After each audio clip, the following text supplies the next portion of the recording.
Hey guys, welcome back to my YouTube channel, and before we get started, there's a few things I'd like to go over first.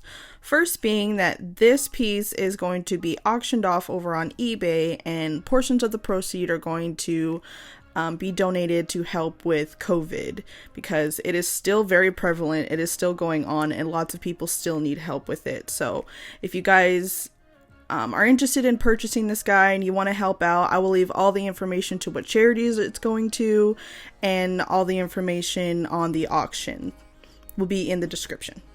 Yeah. Also, we hit 100,000 subscribers, which is something I never thought I would say. I know every YouTuber does the whole, oh my god, I can't believe this has happened, but oh my god, I can't believe this has happened. I just, like, I knew people liked my stuff, I knew people wanted to watch my stuff. I didn't think this many people would want to watch my stuff, and it's just weird, and I don't know what to say about it, but thank you very much, and I'll definitely be doing something for my 100k special, because I get to say that now. So if you guys have any ideas, if you want me to do a giveaway, if you want me to do something in particular, just let me know in the comments down below, and I will do that for you guys. And thank you so much, because I really appreciate it. It's really freaking mind-blowing. Okay, but back to the video. We are going to be making Raymond from Animal Crossing, because I posted about him, well, not him, but I posted about Animal Crossing on Instagram, and so many people requested a bunch of characters out of nowhere, and a lot of them were requesting Raymond because he's like top dog right now, along with like Marshall, I think. But let me tell you right now, this guy was the bane of my existence. He was so difficult to make, and I rage quit so many times. So there are moments where like I just straight up forgot to film things because I was so angry with him. He just made me so mad. Like from the get-go, just me with the sculpt part, I couldn't. They ask you how you are, you just have to say that you're fine when you're not really fine, but you just can't get into it because they would never understand the style I was going for, and I was so frustrated with him, and I wanted to include all of that just to show you guys that, hey, even the people who do it for years and years and years, they don't always get it right the first time. You gotta do it sometimes multiple times to get it the way you want, and you know, practice makes perfect, and then sometimes it may not even come out how you want it to in the end, but you should still always finish it and then move forward and take it as a learning experience, you know? So, that's pretty much what I did with him. I've rambled a lot, and I'm probably gone all throughout the sculpting at this point. But, to get started, we're gonna sculpt his head and feet. And to do that, I use Super Sculpey Medium, which, it's kind of more firm than Super Sculpey, but less firm than Super Sculpey Firm, I guess, which is why it's medium. So if you guys are beginners, I would actually suggest going with Super Sculpey, since it's more forgiving in that way, and it's more workable. And if you have really delicate hands, and like if you have hand conditions like arthritis or carpal tunnel or something like that, then I would suggest either Sculpey Light or Original Sculpey, because those are definitely a lot more softer. But if you're heavy-handed like me, then either stick to Super Sculpey or Super Sculpey Medium. So we're starting with that, and I'm taking a ball of tin foil and just putting it into a ball, because I wanted a big ball to start off with.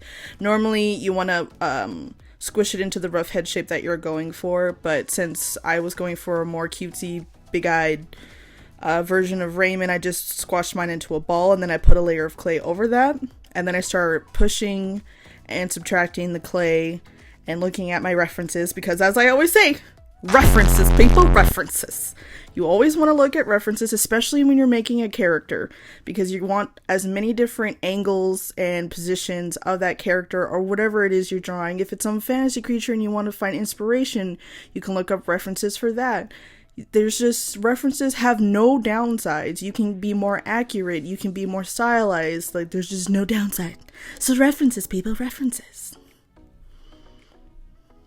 And as you will see in the footage, I tried multiple different times with Raymond, and it's just so frustrating trying to get the style I was going for, because I didn't want it to look exactly like him. I wanted to go for a more like realistic, cheapified version, but I'm so used to just going for like any semi-realism, so like trying to get cutesy styles is really hard for me, and so this guy really posed a challenge, and like eventually I just scrapped the whole thing and I had to like just restart because he was just so difficult to do.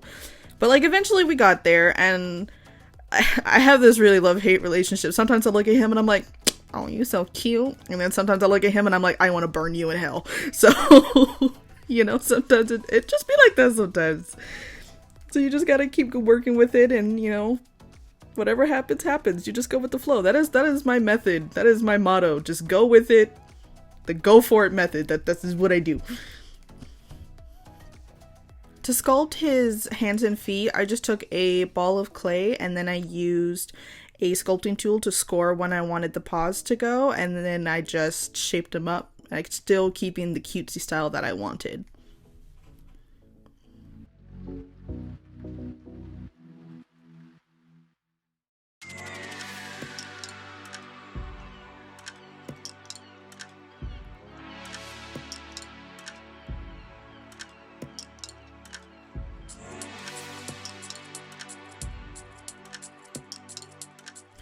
And here I'm starting the armature. I did him a little bit different than I normally do my armatures. Usually I just find images of a skeleton and then I'll trace that with the wire, which is why I normally don't show it, because I can't really film it because I have to get in such awkward positions sometimes that I'll definitely block the camera view. But in this case, since I'm not really following like a typical body style, I just sketched out roughly how big his head was, and then I drew out roughly what I wanted his body shape to be, and then I'm just using that as a reference point for when I make his armature. And for this I'm using ball and sockets. A lot of you guys have been asking where you can get them, so I'll leave a link in the description of where I buy mine from. But they're really good for like your neck, spine, tails.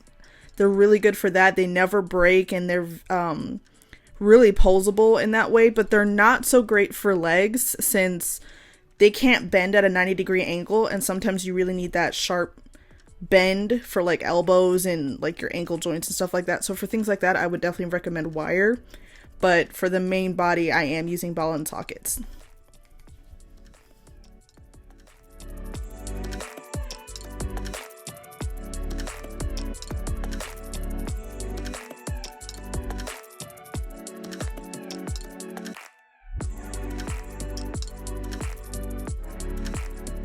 So after his armature is all done and I've baked all the pieces at 275 degrees Fahrenheit for about 40 minutes, I attach them onto the armature, and I just do this because I sculpt a hole in the back of my pieces and then I glue them onto the armature frame. But after that, it's time to build up the body. And to do this, I use quilt batting, and you can buy them anywhere. Any craft store sells it, Walmart sells it, and they come in these really long sheets, and I'll just cut them into strips and then start wrapping it over the armature over and over again until the body is built up to how I want. Now, you always have to remember, depending on the fabric you use, like especially if you're using fur, you don't want to build up the body as much because whatever fur you're going to use, it's got to add more thickness.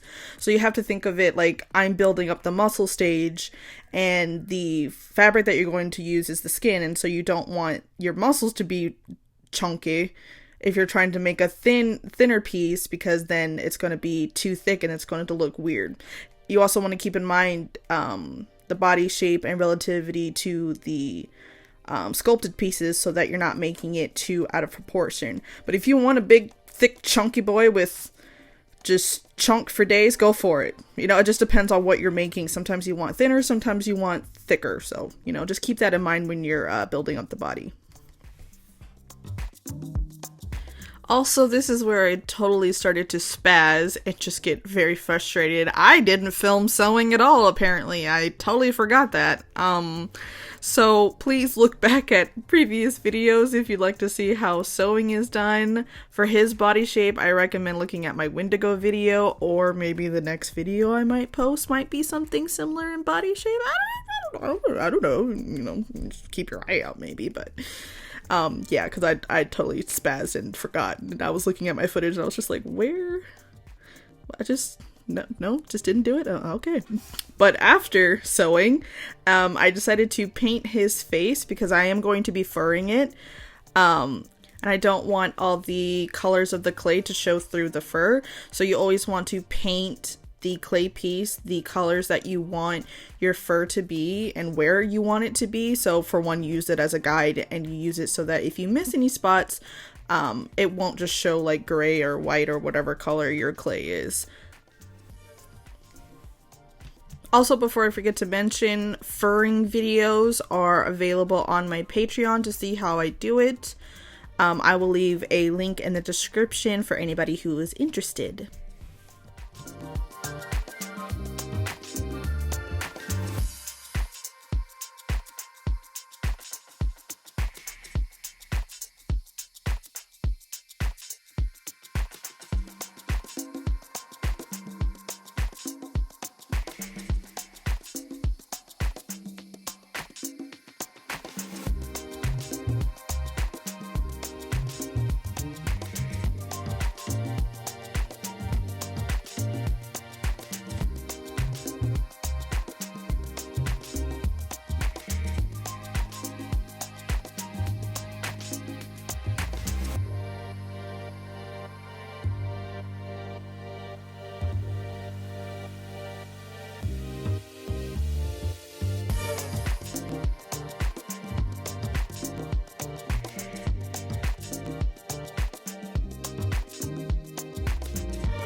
So I did want to try something a little bit different. I was always curious if like pastels could like color fur.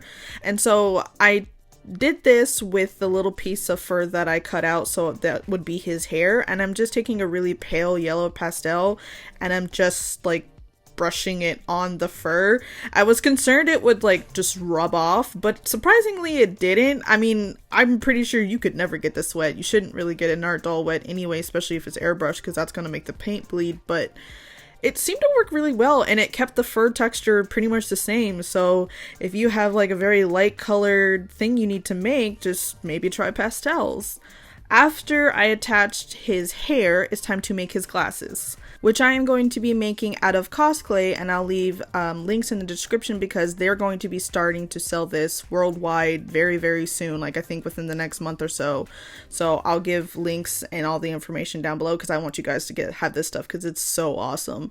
Once it's baked, it's still completely flexible. You can pretty much fold it in on itself and it won't snap, and it's just like a total game changer. So I'm using that for the glasses, and I only have a little bit of footage because I rage quit again with these glasses. I didn't know glasses were so hard to sculpt, but apparently they are for such a weird head shape that I made. Just Raymond, God, why you gotta be so difficult? Why? Why not? Why though? Why not?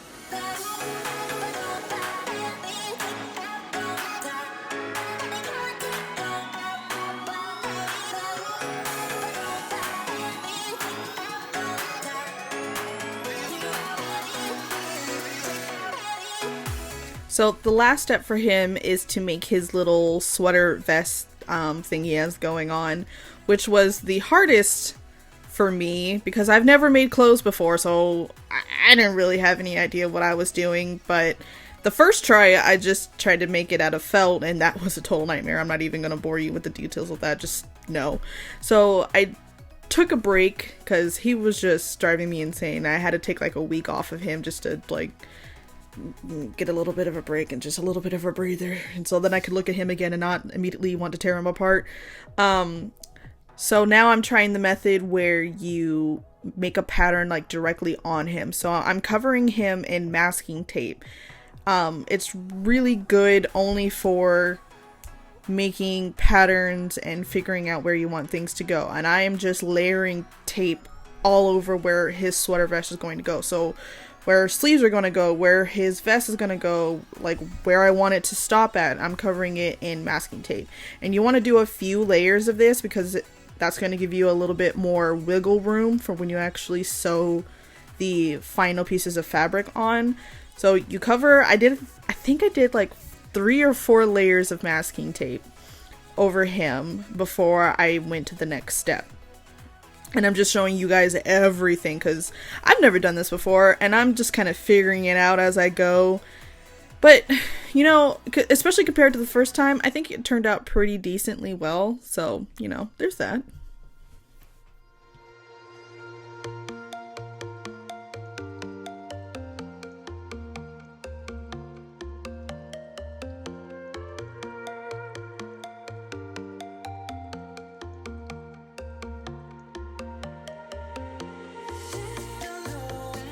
So once all the tape is on, then I start drawing on how I want his pattern to go. So I'm pretty much just sketching out the entire vest, where I want sleeves to go, where I want the vest seams to go.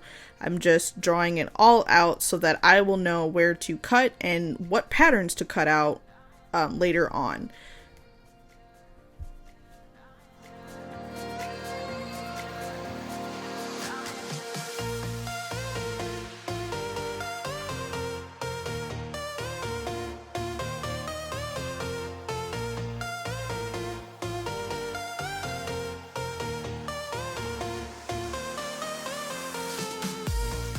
Which now leads to the next step, which is cutting it all out.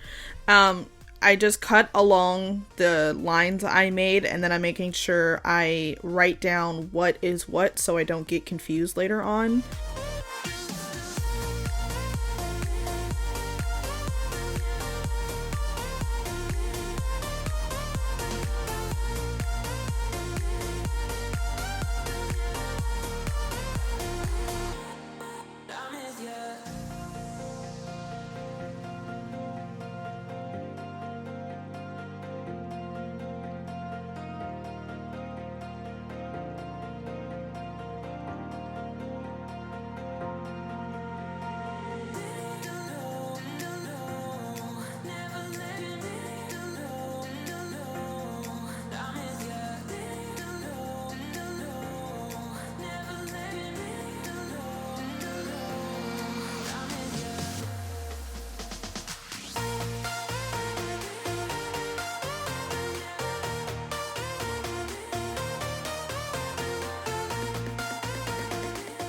And then I'm just tracing those pieces of masking tape onto my fur so that I know what to cut out. It's okay if your masking tape is a little janky, you just want the rough shape you're going for. You can always refine it a little bit to make sure your edges are all nice on the fabric. So like the sleeves, they look a little janky, but it's totally okay because it worked out in the end. I just refined the shape on the actual fur fabric that I was using.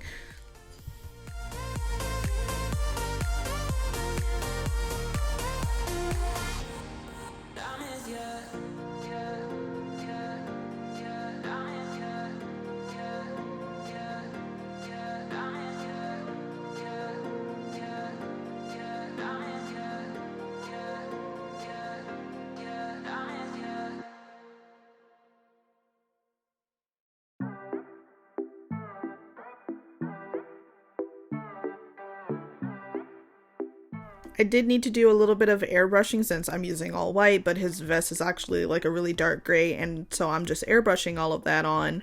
And I'm using a dual action gravity feed airbrush, which is just really fancy talk for an airbrush where you put the paint in from the top.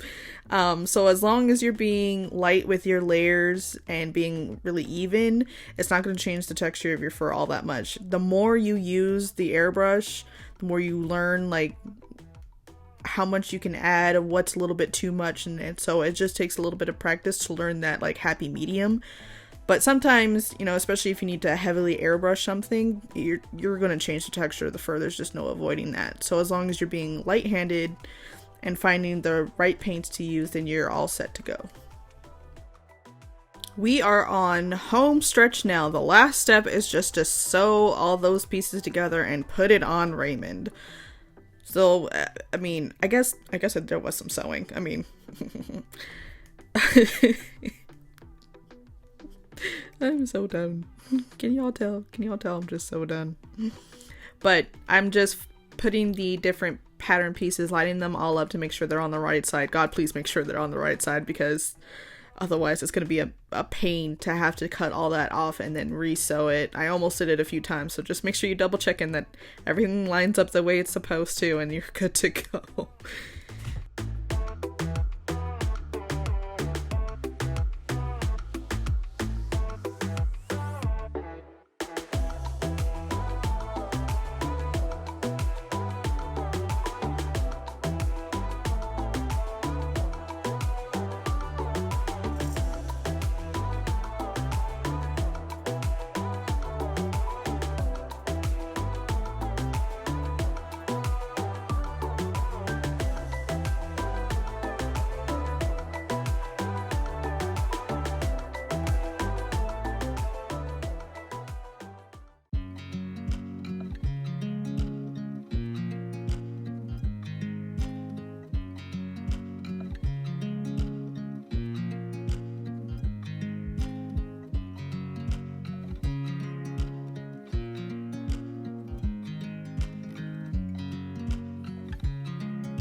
You have made it to the end. Thank you so much for watching this journey of how to make Raymond, the little demon. But I want to give a quick shout out to all my Patreons. I appreciate you guys more than I can ever express. Just thank you so much for your support and always being there to help me financially. It's just, it's a burden lifted, especially in times like these. And speaking of times like these, I will once again be leaving all the information on the auction and charities in the description, so you guys have all the info that you guys need. Once again, thank you so much for watching, and I will see you guys in the next one.